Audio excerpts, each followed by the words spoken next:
ಅಭ್ಯರ್ಥಿಗಳು ಅದಾರ ನಮ್ಮ ವಿರೋಧ, ಅವ್ರ ಕಡೆ ಬೇರೆ ಏನು ಶಸ್ತ್ರ ಇಲ್ಲ. ಅವ್ರು ಹೋಗಿ ಅಲ್ಲಿ ನಾ ಕೆಲಸ ಒಳ್ಳೇದು ಮಾಡ್ತಾನಂತ ಹೇಳಂಗಿಲ್ಲ. ಅವ್ರು ಹೇಳೋದೇನ, ನಿಮ್ಮ ಮನಿ ಮಗ, ನಾ ನಿಮ್ಮವ. ನಾ ಕೇಳಿ ಎಷ್ಟು ಮನಿ ಮಗ ಆಗವಪ್ಪ ನೀ? ಈಗ ಒಂದು ಡೈಲಾಗ್ ಫಿಕ್ಸ್, ನಿಮ್ಮ ಮನಿ ಮಗ ಅಲ್ಲ, ನಾನು ಎತ್ತಿನ ನೊಗ ಐತೀನಿ.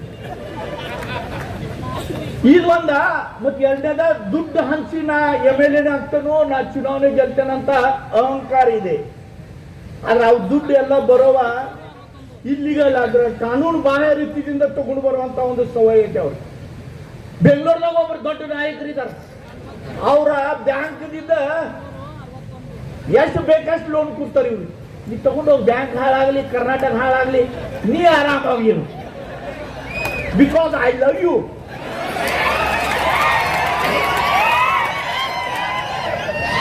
ನೀ ಆರಾಮಾಗಿರ್ಬೇಕು. ನಿನ್ನ ಮುಖದ ಮೇಲೆ ಇರುವಂತ ನಗು ನೋಡೆ ನಂದು ಗಾಡಿ ಮುಂದೆ ಓಡ್ತೇನೆ. ನೀ ಏನು ಬೇಕಾದ್ರೆ ಹೇಳು, ನಾ ಕೊಡ್ತೇನೆ.